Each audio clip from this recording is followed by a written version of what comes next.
Good afternoon. Good afternoon. Consider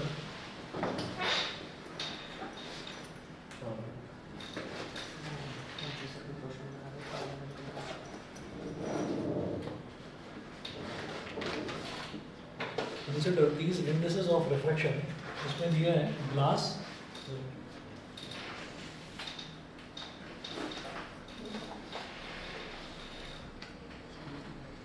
glass का दिया है 1.52, फिर एयर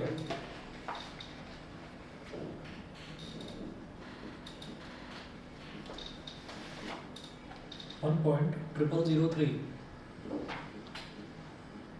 1.0003, फिर वाटर का 1.333,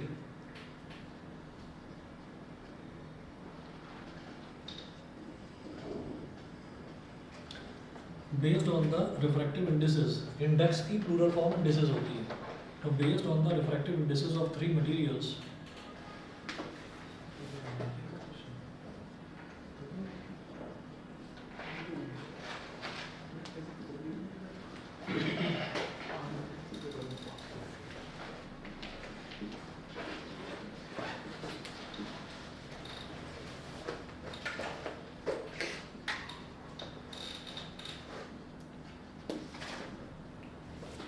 based on the refractive indices of 3 materials, arrange the speed of light through them in decreasing order.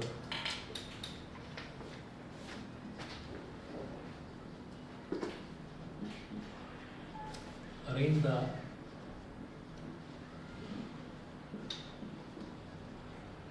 speed of light through them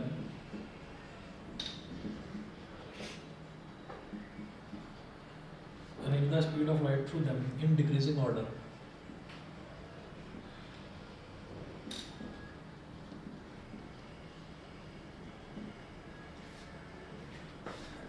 In decreasing order.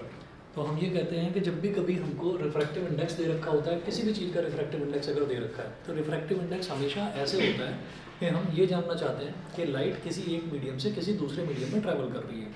अब यहाँ पर ये दे रखा है refractive index of glasses this.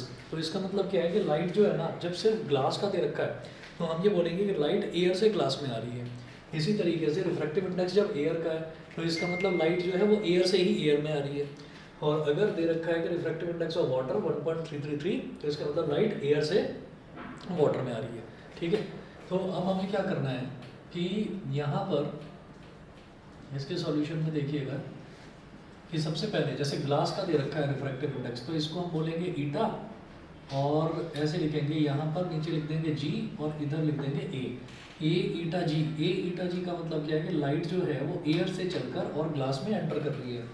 तो light जब air से ग्लास में एंटर कर रही है तो इसका फॉर्मूला होता है velocity of light in air upon velocity of light in glass. ये हो गया. ठीक है. अब आप क्या करिए, ए ईटा जी की वैल्यू दे रखी है 1.52 is equal to V A upon V G, velocity of light in air upon velocity of light in glass. Glass को इधर ले आइए तो V G is equal to V A upon 1.52. इसको मैंने बोल दिया इक्वेशन नंबर 1. समझ गया. उसके बाद अब अगला जो है वो है रिफ्रैक्टिव इंडेक्स ऑफ एयर. तो refractive index of air is like this A eta A. ये लाइट एयर से ही एयर में जा रही है तो किसी तरीके का कोई डेविएशन उसमें होगा ही नहीं, क्योंकि मीडियम का चेंज ही नहीं हो रहा. तो फिर भी इसको कैलकुलेट करने के लिए हम लिखेंगे we A upon V A, velocity of light in air upon velocity of light in air. ये हो गया. तो अब आप ये देखिएगा कि ये कितना दे रखा है 1.0003, 1.0003 ये दे रखा है is equal to V A upon V A. ये दे रखा है. तो आप एक चीज़ समझ रहे होंगे कि वी ए से वी ए कट जाएगा तो 1.0003 जो कि अप्रॉक्सीमेटली इक्वल टू 1 होता है. जब वी ए से वी ए कट जाएगा तो 1 ही आएगा. ठीक. तो हम यहाँ पर ये कह देंगे, इसको फिर भी कैलकुलेट करने के लिए हम ये बोल देंगे कि V A is equal to V A upon 1.0003.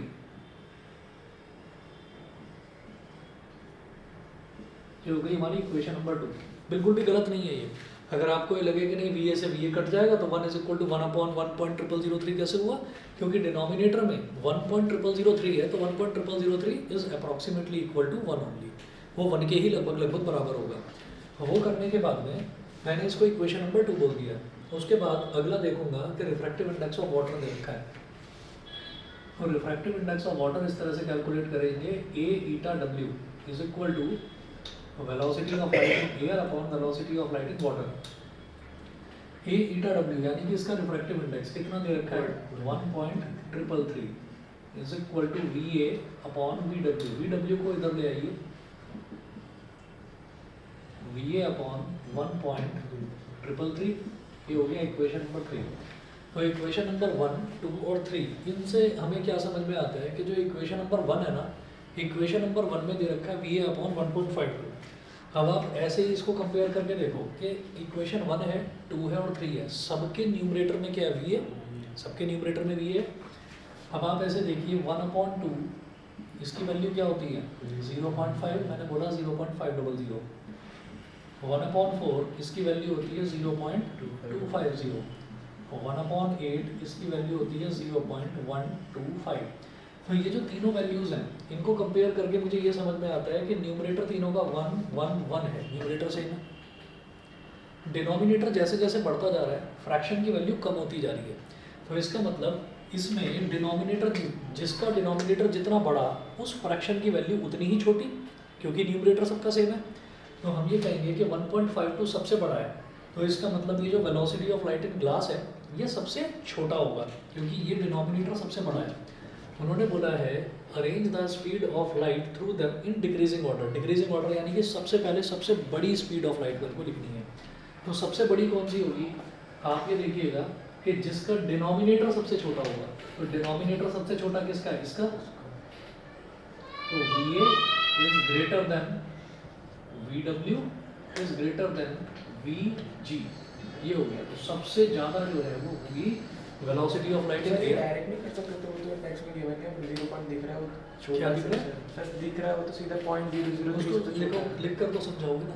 अच्छा अगर एमसीक्यू में आएगा तो डायरेक्ट एमसीक्यू में आएगा तो डायरेक्ट कर देना। सर एमसीक्यू वाले में वो जो सिंबल था वो दूसरी डायरेक्शन में बनने चाहिए। कोई बात नहीं हमें तो ये देखना है ना कि अगर दूसरी डायरेक्शन में भी बने हुए हैं तो V G is less than V W is less than V A, तो कोई बात नहीं। उन्होंने इसमें ना ऑप्शंस भी दे रखे हैं। ऑप्शंस में क्या दिया है, नहीं ऐसा नहीं है, डिक्रीजिंग ऑर्डर में बने हुए हैं, ऐसे ही बने हुए हैं। तो सबसे पहले दिया है ऑप्शन है the speed of light in glass. वो speed of light in glass सबसे ज़्यादा बताया उन्होंने, वो गलत है। तो ऑप्शन सी है the speed of light in air, the speed of light in water, then speed of light in glass. तो ऑप्शन सी इसका सही आंसर है। ठीक है, सभी को क्लियर है भाई? ऑनलाइन वाले बता दें। Yes sir. ठीक है, सिमरन, सौम्या, सोमेन, खुशी, हंचुल, यस सर। क्लियर है? चलिए जी, एक क्वेश्चन और देखेंगे। क्वेश्चन नोट कीजिएगा, what is the maximum resistance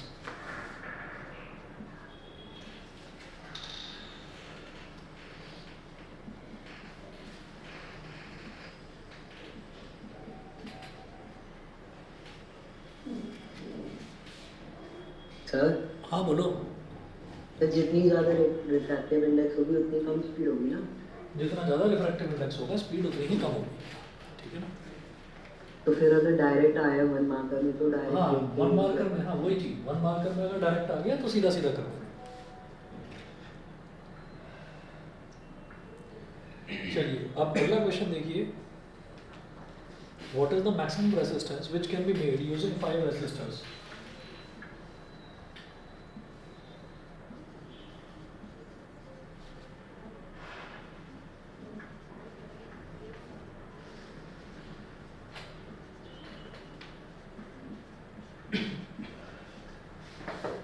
What is the maximum resistance which can be made using 5 resistors of 5 resistors each of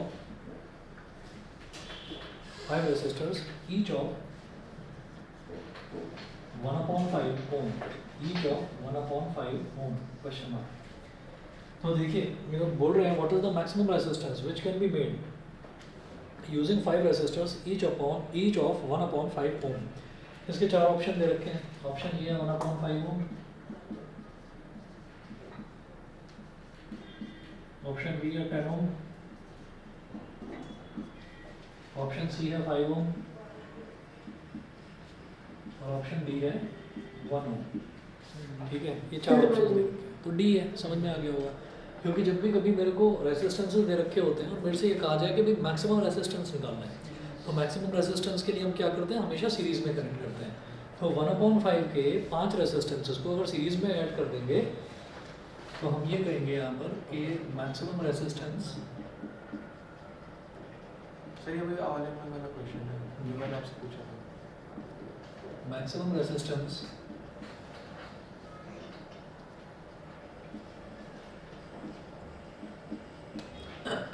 is always obtained in a series connection. फिर इस sentence के बाद सीधा 1.5 और 5 को मल्टीप्लाई कर देंगे। मल्टीप्लाई कर दो, बल्कि सीरीज में जब हम करते हैं तो उसको 5 बार ऐड करना होता है। तो आप ऐसे करेंगे R is equal to R1 plus R2 plus R3 plus R4 plus R5 1/5 plus 1/5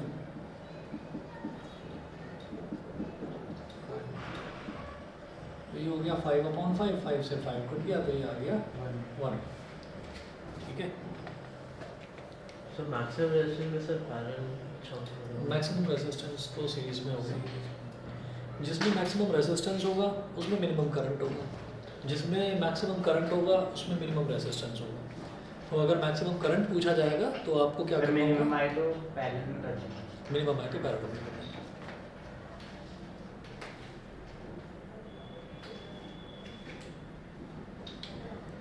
अच्छा, ये कौन सा क्वेश्चन है? In tobacco plant the male gametes have 24 chromosomes, what is the number of chromosomes in the female gamete and zygote? 24 ही होने चाहिए।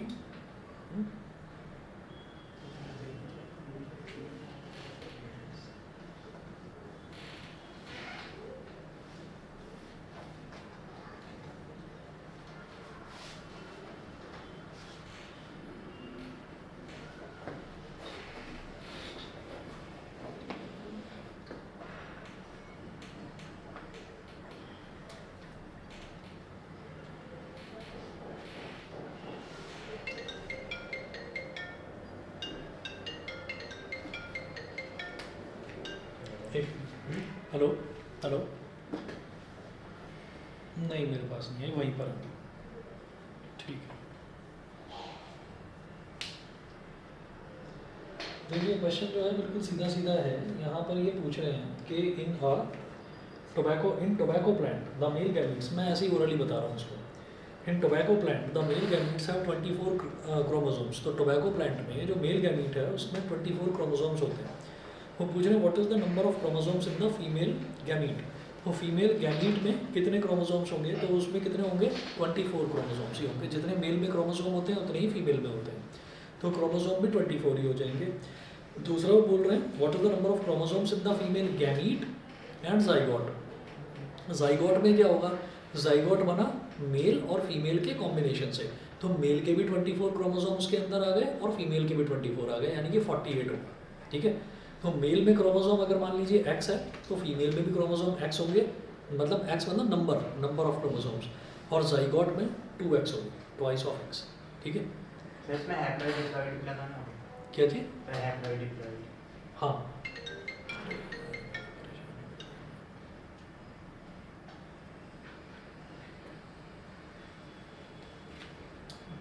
हाँ जी। अब इसके बाद और किसने भेजा है ये?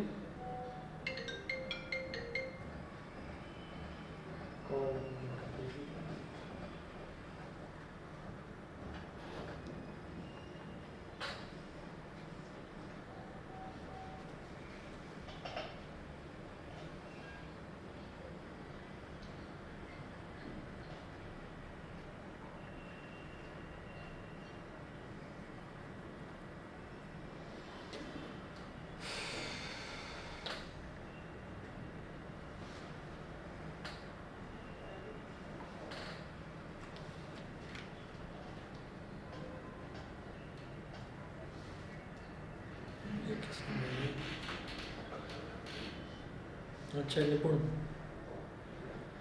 इसमें दे रखा है Pooja has green eyes while her parents and brother have black eyes.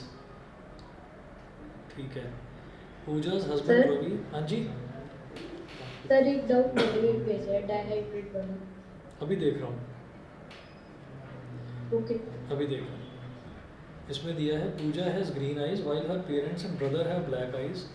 अच्छा, क्वेश्चन जो है लिख देता हूँ, चलो यहाँ पर.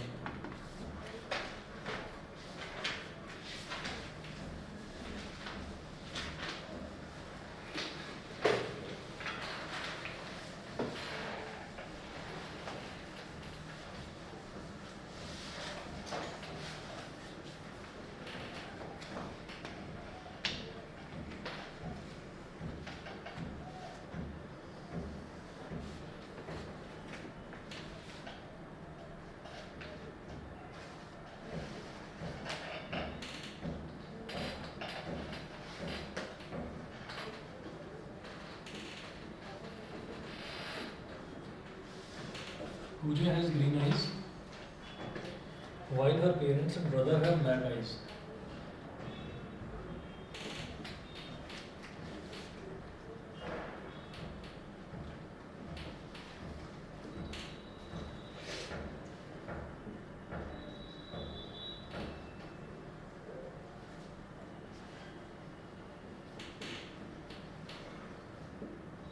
Black eyes. Full stop. Pooja's husband Ravi has black eyes.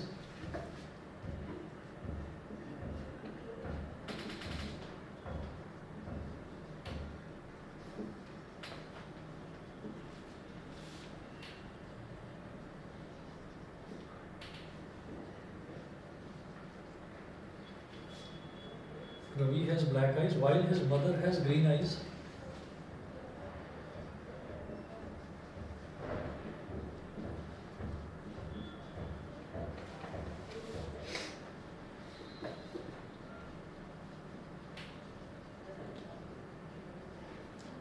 Mother has green eyes and father has black eyes.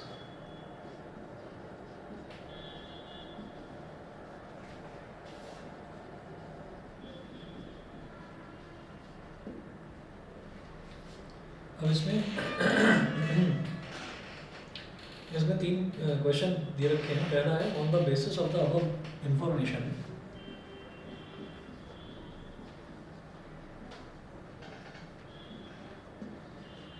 On the basis of the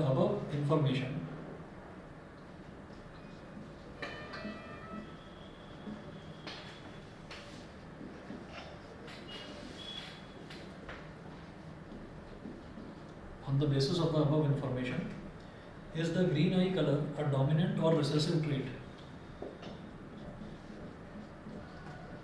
तो ग्रीन है कि जब सब बात हो रही है तो पूजा की बात हो रही है ना सर. क्वेश्चन पढ़िए. Is the green eye color a dominant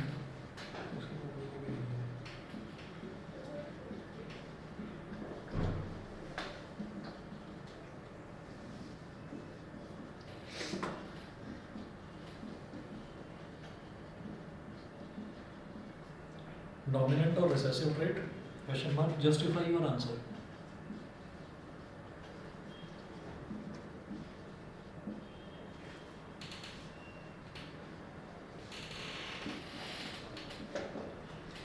Justify your answer. B है. What is the possible genetic makeup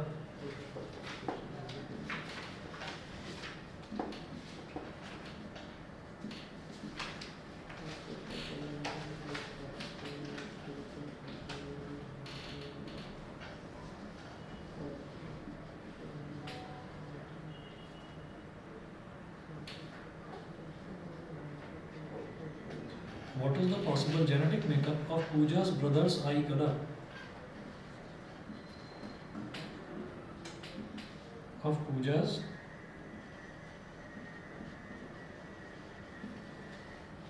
brother's eye color.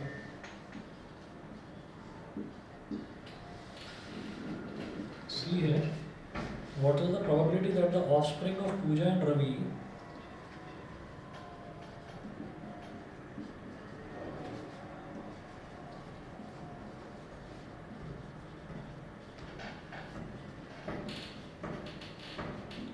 what is the probability that the offspring of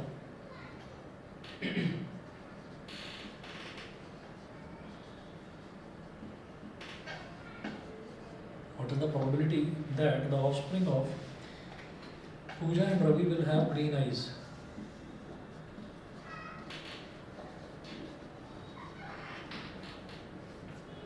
Will have green eyes.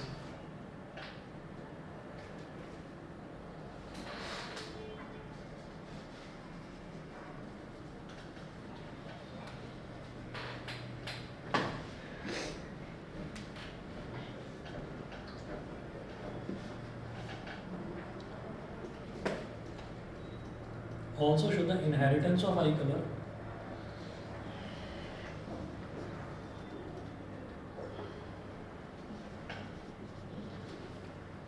Also show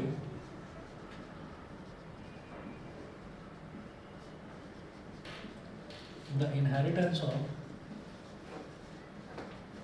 eye color in the offspring with the help of a suitable cross. In the offspring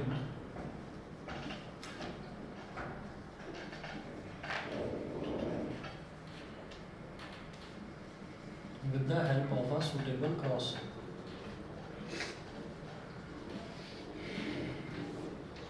With the help of a suitable cross. ठीक है, optional में भी एक और दे रखा है question, वो भी देखते हैं, पहले ये देखिएगा।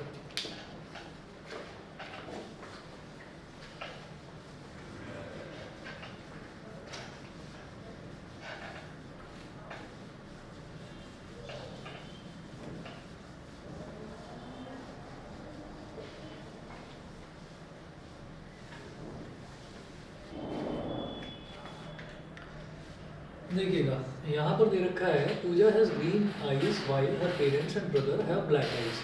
ठीक, Pooja's husband Ravi has black eyes while his mother has green eyes and father has black eyes. तो अब क्या हो सकता है कि अभी हमें नहीं पता कि डोमिनेंट ट्रेट कौन सा है, डोमिनेंट कैरेक्टरिस्टिक कौन सा है और रिसेसिव कौन सा है, ये हमें नहीं पता, तो ये हमें बताना है इसमें। तो आप ये देखिएगा कि जब वो बोल रहे हैं कि पूजा's husband Ravi has black eyes, तो ये पार्ट देखते हैं इसका। रवि की बात करते हैं तो रवि की ब्लैक आईज है। अब जब ब्लैक आईज है तो ब्लैक आईज का मतलब क्या है, भाई मुझे दिखाई दे रहा है कि उसकी जो आईज है ना ब्लैक कलर की है, तो हम ब्लैक को कर देते हैं बी से रिप्रेजेंट कर देते हैं। ठीक, तो ब्लैक का मतलब क्या है कि उसका जो जीनोटाइप है, मतलब जीन्स का कॉम्बिनेशन क्या होगा, या तो दोनों ही ब्लैक ब्लैक वाले होंगे, ठीक है, और या फिर एक बड़ा ब्लैक और एक छोटा, कैपिटल बी और स्मॉल बी, ये हो जाएगा। ये कब है, ये तब है जब मैं ब्लैक को डोमिनेटिंग जीन मानकर चलूँ, ये तब है जब मैं ब्लैक को डोमिनेटिंग जीन मानकर चलूँ। तो यहाँ पर ये है कि इफ ब्लैक इज डोमिनेटिंग,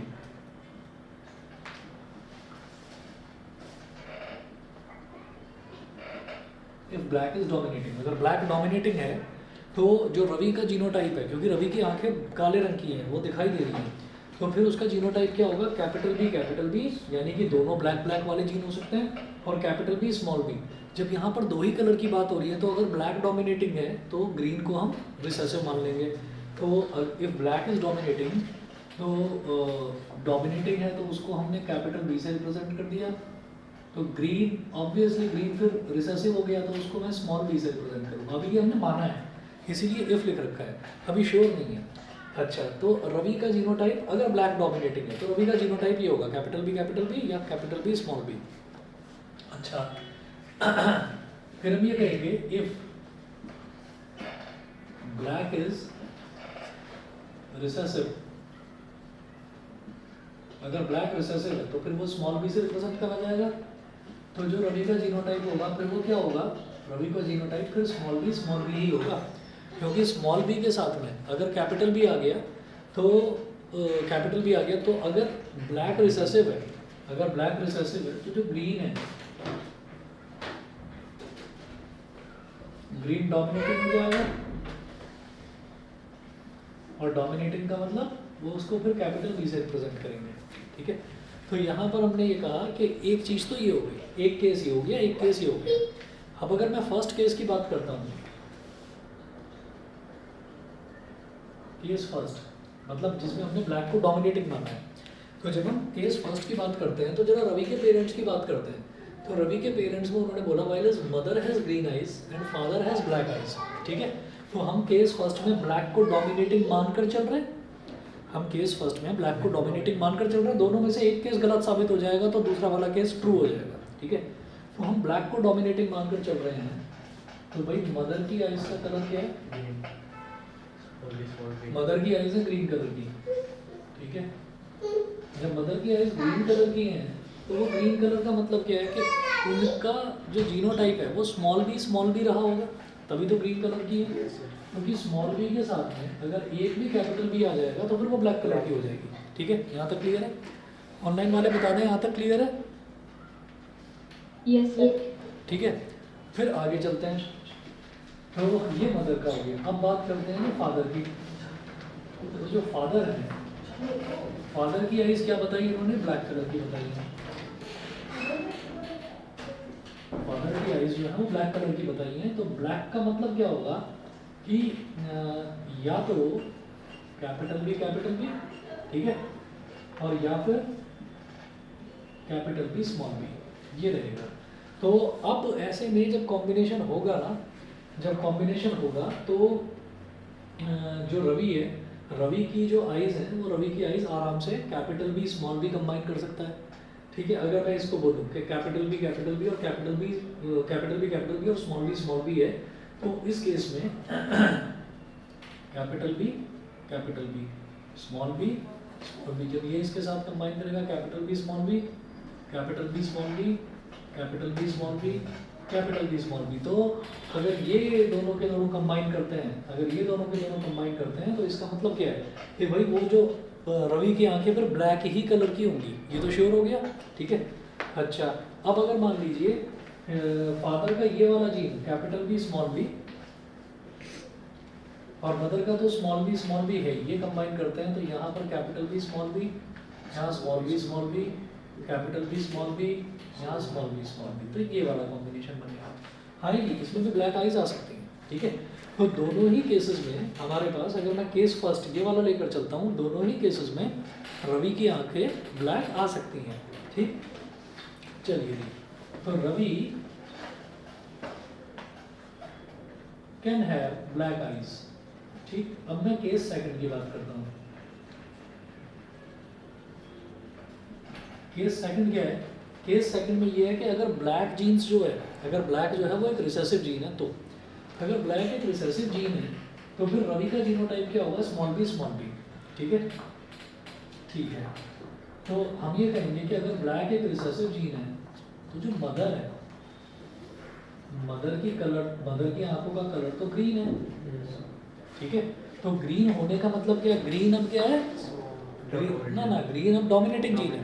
तो डोमिनेटिंग जीन का मतलब क्या है कि मदर का जो फिर जीनोटाइप होगा वो कैपिटल बी या फिर कैपिटल बी स्मॉल बी हो सकता है, ठीक है। कंफ्यूज मत होना। अब क्या है कि अब जो ग्रीन है वो डोमिनेटिंग है, तो कैपिटल बी अगर लिखा हुआ है तो मैं फिर अब ग्रीन की बात कर रहा हूँ, ठीक है। तो मदर का जीन ये हो सकता है। अच्छा, फादर की आंखें ब्लैक कलर की हैं, फादर की आंखें ब्लैक कलर की हैं, तो फादर की आंखें अगर ब्लैक कलर की हैं तो ब्लैक अब क्या है? रिसेसिव जीन है, तो इसका मतलब स्मॉल बी, ठीक है ना। तो इस कॉम्बिनेशन में जैसे यहाँ पर ये बोल रहे हैं कि रवि की आंखें ब्लैक ही होनी चाहिए, तो रवि की आंखें ब्लैक ही होनी चाहिए। तो यहाँ पर अगर इसको इससे कंबाइन करते हैं, कैपिटल बी को स्मॉल बी से कंबाइन करते हैं तो नहीं आएगा, तो सारी की सारी ग्रीन आती चली जाएंगी, क्योंकि ये वाला केस बनेगा, ठीक है। तो सारी की सारी ग्रीन आती चली जाएंगी। लेकिन अगर इसको इससे कंबाइन करते हैं तो वहाँ पर दो चांसेस हैं ब्लैक कलर की आइज आने की, लेकिन चांसेस ज़्यादा किस केस में बन रहे हैं? इस वाले केस में बन रहे हैं। तो आप ये कहिएगा कि ब्लैक को डोमिनेटिंग मानेंगे, और इस केस में हमारे पास टोटल केसेस कितने बन रहे हैं? इस वाले में, केस फर्स्ट में ब्लैक के 1 2 3 4 5 6 और टोटल केसेस कितने हैं 8 हैं, है ना। तो 8 केसेस हैं, तो 8 केसेस में से 6 बन रहे हैं ब्लैक के केसेस, और यहाँ पर क्या है कि 8 में से 2 बन रहे हैं ब्लैक के केसेस। तो यहाँ पर मैं ये कहूँगा कि प्रोबेबिलिटी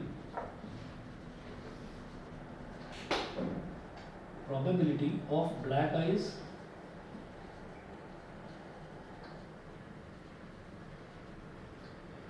वो है 6/8। 6/8 इधर दिखाई नहीं दे रहा होगा, इधर नीचे लिखा हूँ। हाँ जी, दिखाई दे रहा है अभी आप सभी को, ऑनलाइन वालों को बताइए। Yes sir. ठीक है, और यहाँ पर क्या है कि प्रोबेबिलिटी ऑफ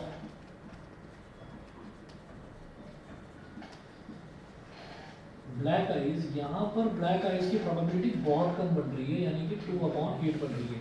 ठीक है, जैसे कहते हैं ना कि फादर और मदर दोनों की हाइट बहुत अच्छी है, तो बच्चे की हाइट अच्छी होगी ही होगी। ठीक है, तो ये श्योरिटी के साथ लोग बोल देते हैं, लेकिन क्या होता है कि 1% मतलब 25%, 100% में से 75% चांसेस ये होते हैं कि बच्चे की हाइट ज़्यादा ही होगी, लेकिन 25% ये चांसेस भी होती है कि बच्चे की हाइट कम रह जाएगी। लेकिन वो चांसेस इतने कम है कि ज़्यादा वाली प्रोबेबिलिटी को प्रेफरेंस दी जाती है। तो वही चीज़ यहाँ पर है कि ये 6/8 है और ये 2/8 है, तो ज़्यादा वाले केसेस इसमें बढ़ रहे हैं, तो इसका मतलब ब्लैक वाले को आप डोमिनेटिंग मानकर चलिए। समझ गए? ऑनलाइन वाले बता दें भाई, क्लियर है? Yes sir. ठीक है। अच्छा, ये जो क्वेश्चन आता है ना इस तरीके का, जो हेरिडिटी में क्वेश्चन आता है, ये 5 नंबर का क्वेश्चन आता है केस स्टडी वाला, ये 5 नंबर का आता है, तो इसमें एक्सप्लेनेशन की भी ज़रूरत होगी। इसी तरीके से एक्सप्लेन कर देंगे, कोई प्रॉब्लम नहीं है। ठीक है, तो हम ये कहेंगे सिंस प्रोबेबिलिटी सर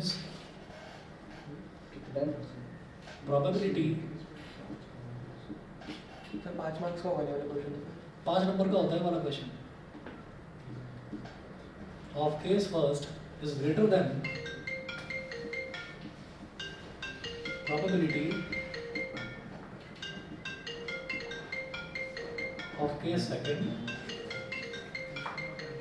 सर जैसे ये रवि वाला केस है तो इसके लिए तो ब्लैक डोमिनेट है, लेकिन पूजा वाले में तो ग्रीन डोमिनेट है। दोबारा बोलो क्या? तो पूजा वाला केसेस है ना, जैसे पूजा का रहना था एक रवि का रहना था, हाँ। तो रवि में तो ब्लैक डोमिनेट था, लेकिन पूजा वाले में तो ग्रीन डोमिनेट है। नहीं, अभी आता हूँ मैं उस पर भी। Pooja has green eyes while the parents and brother have black eyes. तो पूजा की ग्रीन आइज है और जबकि पेरेंट्स की और ब्रदर की ब्लैक आइज है। ठीक है, तो पेरेंट्स की ब्लैक आइज हैं, तो इसका मतलब क्या है कि जो मदर है, मदर का भी कैपिटल बी स्मॉल बी वाला जीन होगा, और जो फादर है उनका भी कैपिटल बी स्मॉल बी वाला जीन्स होगा। तो उसमें क्या है कि पूजा उस 25% वाले केस में लाई कर रही है। समझ गए? समझ गए? तो आप ये देखिएगा, on the basis of the above information is the green eye colour a dominant और recessive trait, justify your answer. तो हम ये कहेंगे probability of case first probability of case second से ज़्यादा है।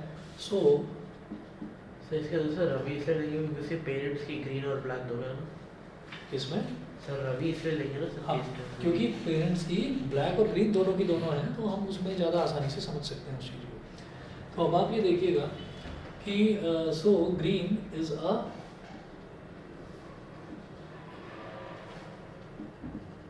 Recessive trait. Green is a recessive trait. ठीक, अच्छा जी, अब क्या करेंगे? अब जरा सेकंड पार्ट देखिएगा, what is the possible genetic makeup of Pooja's brothers eye colour. तो पूजा की ब्रदर के आई कलर का जो जेनेटिक मेकअप होगा वो कैपिटल बी स्मॉल बी ही होगा। कैसे? देखिएगा, हमने जब बी पार्ट, जब हमने उसको डोमिनेटिंग ट्रेट बोल ही दिया ब्लैक को, तो ब्लैक कैपिटल बी और ग्रीन स्मॉल बी। ठीक है, तो अब उन्होंने बोला कि फादर की और मदर की, पूजा के जो पेरेंट्स हैं उनकी जो आंखें हैं, दोनों की आंखें ब्लैक कलर की ही हैं। तो जो फादर हैं, फादर का भी जो जीन कॉम्बिनेशन है, जीनोटाइप है, वो बीबी होगा। और जो मदर है, ये मैं पूजा की बात कर लूँगा, पूजाज फादर एंड मदर, और मदर का भी कैपिटल बी स्मॉल बी ही होगा। ऐसा क्यों? क्योंकि हमें मालूम है कि इसमें एक केस ग्रीन वाला भी बन जाएगा। कैसे? Capital B small B, capital B small B, तो ये हो गया capital B black, capital B small B again black, capital B small B again black और स्मॉल बी, तो ये क्या हो गया ग्रीन, ये हो गया ग्रीन। तो अब वो पूछ रहे हैं कि आप ये बताइए what is the possible genetic makeup of Pooja's brother's eye colour. तो पॉसिबल जेनेटिक मेकअप ये हो सकता है, ठीक है। तो क्लियरली पूजा's ब्रदर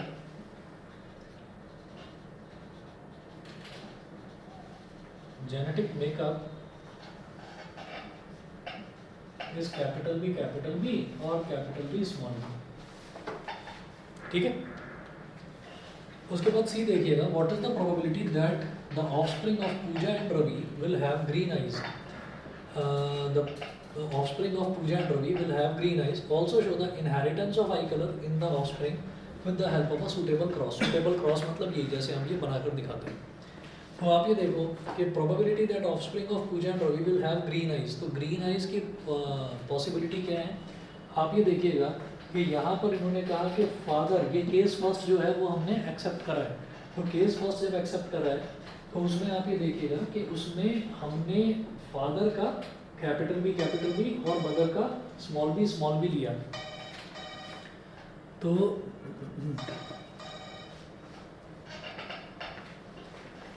फादर का कैपिटल बी मदर का स्मॉल बी लिया, क्योंकि रवि की आंखों का कलर ब्लैक ही होना है। तो ब्लैक ही होना है तो फिर वो क्या हो जाएगा, कैपिटल बी स्मॉल बी हो जाएगा, रवि का कैपिटल बी स्मॉल बी हो जाएगा।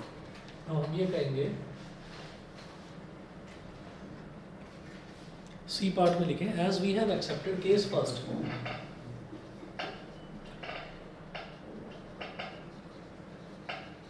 as we have accepted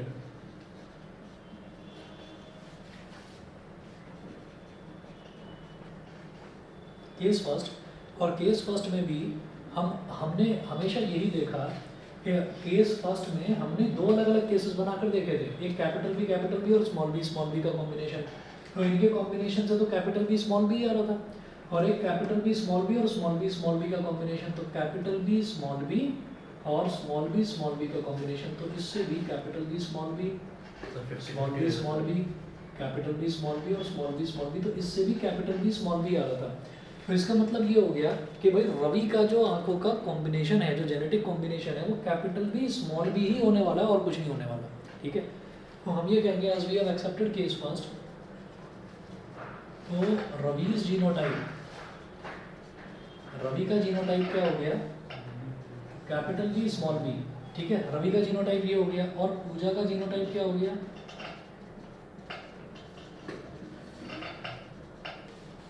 पूजा का जीनोटाइप हो गया स्मॉल बी, ठीक है। तो अब वो कह रहे हैं कि what is the probability that the offspring of Pooja and Ravi will have green eyes. तो उसकी ग्रीन आइज आने की प्रोबेबिलिटी कितनी है, 1/4, ठीक है। तो करके देख लीजिए आप, ये यही वाला केस हो गया कि कैपिटल बी स्मॉल बी, ठीक है, और इधर हम कर दें स्मॉल बी। मैं इसको मिटा रहा हूँ, तब सर 50-50 नहीं होगा सर।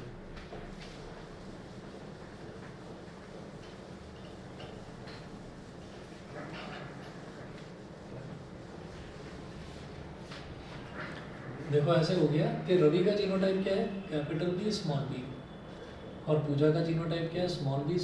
ये इससे कंबाइन होगा तो कैपिटल बी स्मॉल बी, ये इससे कंबाइन होगा तो स्मॉल बी, ये इससे कंबाइन होगा तो कैपिटल बी स्मॉल बी, ये इससे कंबाइन होगा, हाँ 50-50, ठीक है। तो प्रोबेबिलिटी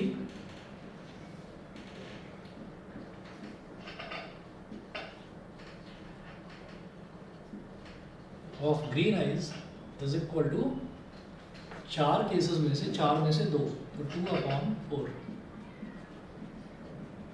1/2, ये प्रोबेबिलिटी होगी, ठीक है ना, क्लियर। बताइए भाई, ऑनलाइन वालों को क्लियर है। Yes sir.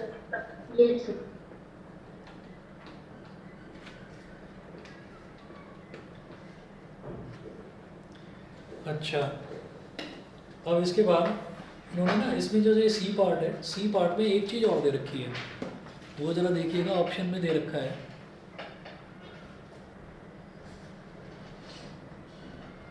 अंशुल, क्या पूछ रहे हो।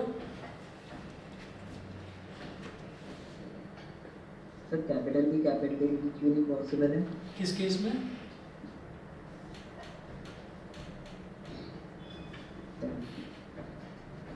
कौन से वाले केस में? किसका जीनोटाइप? रवि का जीनोटाइप? Yes sir. रवि का जीनोटाइप कैपिटल बी क्योंकि बन ही नहीं रहा है। हमने केस फर्स्ट लिया था, तो केस फर्स्ट में फादर का जीनोटाइप कैपिटल बी ले लिया, मदर का स्मॉल बी ले लिया, ठीक है। तो हमने ये कहा क्योंकि उन्होंने बोला कि फादर की ब्लैक आइज है और मदर की ग्रीन आइज है, तो ग्रीन का तो यही कॉम्बिनेशन हो सकता है और कुछ हो नहीं सकता। लेकिन ब्लैक के दो कॉम्बिनेशन हो सकते हैं, कैपिटल बी और कैपिटल बी स्मॉल बी। तो दोनों का कॉम्बिनेशन करके देखो आप, जब फादर का कैपिटल बी है और मदर का स्मॉल बी है, तो ये क्या हो गया? Capital B small B, capital B small B, capital B small B, capital B small B. तो इस केस में सिर्फ कैपिटल बी स्मॉल बी आ रहा है, कैपिटल बी नहीं आ रहा रवि का जीनोटाइप। उसके बाद देखिएगा, फिर मैंने कहा कि नहीं, फादर का ये हो सकता है क्योंकि फादर की ब्लैक आइज हैं, तो ब्लैक आइज ऐसे हो सकती है, कैपिटल बी स्मॉल बी हो सकता है। तो हमने लिया फादर का कैपिटल बी स्मॉल बी और मदर का तो ग्रीन है ही, स्मॉल बी कंबाइन करिए, तो capital B small B, capital B small B और स्मॉल बी। तो 2 केसेस ये और 4 केसेस ये, हर केस में कैपिटल बी स्मॉल बी आ रहा है। तो रवि का जीनोटाइप फिक्स हो गया कि वो कैपिटल बी स्मॉल बी के अलावा कुछ नहीं हो सकता। समझ गए? यस। ठीक है, चलिए जी। अब ऑप्शनल जो दे रखा है, सी का जो ऑप्शनल पार्ट दे रखा है वो लिख रहा हूँ मैं यहाँ पर, ऑप्शनल सी। इसमें क्या दिया है? अब पूजा के भाई की बात करी जा रही है। अच्छा, जनरली जो है ना, ये वाले क्वेश्चंस थोड़े लेंथी और कंफ्यूजिंग हो जाते हैं, तो इस वजह से ऐसे क्वेश्चंस में ज़्यादातर केसेस में, मतलब 99% केसेस में डोमिनेंट और रिसेसिव ट्रेट वो क्वेश्चन में देते हैं, खुद ही दे देते हैं, ठीक है ना। नहीं तो डोमिनेंट और रिसेसिव में फिर कोई बच्चा ग्रीन को कैपिटल बी मानेगा, कोई ब्लैक को कैपिटल बी मानेगा, तो टीचर जो चेक करने वाला वही कंफ्यूज हो जाता है। तो ऐसे क्वेश्चन, अच्छा इसका क्वेश्चन आता ज़रूर है, तो वो शॉर्ट आंसर उनको चाहिए होता है ताकि उनको चेक करने में भी आसानी हो। तो इस वजह से ऐसा क्वेश्चन नहीं दिया जाएगा जिसमें वो कहेंगे कि पहले आप ट्रेड बताओ कौन सा डोमिनेटिंग और कौन सा रिसेसिव है। वो पहले ही देंगे आपको कि डोमिनेटिंग कौन सा है, ठीक है। तो वो क्वेश्चन आपके लिए भी और टीचर के लिए भी, दोनों के लिए आसान हो जाता है करना। सभी को फिर टाइम तो इसी में चले जाएगा। हाँ, आप उसी को आप अरेंज करने में लगे रहोगे। ठीक, चलिए जी। अब जो ऑप्शनल दे रखा है इसमें सी पार्ट का, वो देखो क्या है, वो है 50% of the 50% of the offspring of Pooja's brother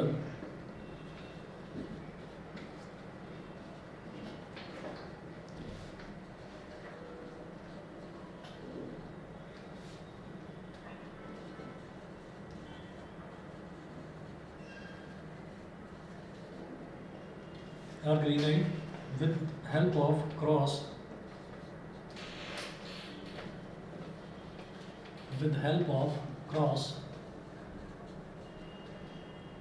show how this is possible.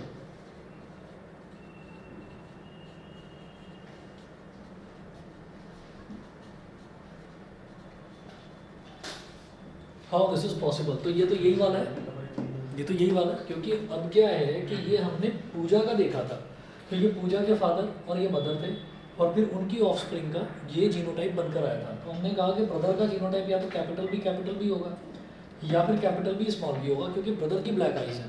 अब वो बोल रहे हैं 50% of the offspring of Pooja's brother, तो पूजा के भाई की भी शादी हो गई। अब उसके जब ऑफस्प्रिंग्स हैं तो उनकी ये बोला जा रहा है कि उनके जो ऑफस्प्रिंग हैं उनमें चांसेस ये है कि 50% ग्रीन आइज वाले हैं, ठीक है, जबकि पूजा के ब्रदर की आंखें जो है वो ब्लैक कलर की हैं। तो इसका मतलब पूजा के ब्रदर की जो वाइफ है उसकी ग्रीन आइज नहीं होंगी। तो ये ऐसे हो गया कि पूजा's ब्रदर,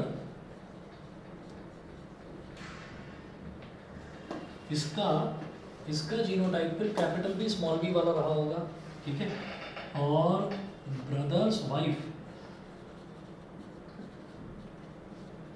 वो कह रहे हैं ना, with the help of cross show how this is possible. तो ब्रदर की जो वाइफ है उसका स्मॉल बी रहा होगा, ठीक है। तो दोनों तरफ से हमको स्मॉल बी वाला चाहिए ही चाहिए, मतलब ग्रीन वाला हमको चाहिए ही चाहिए, तभी ग्रीन कलर की आइज के ऑफस्प्रिंग होंगे। तो जब इनका कॉम्बिनेशन होगा तो देखो ऐसा हो जाएगा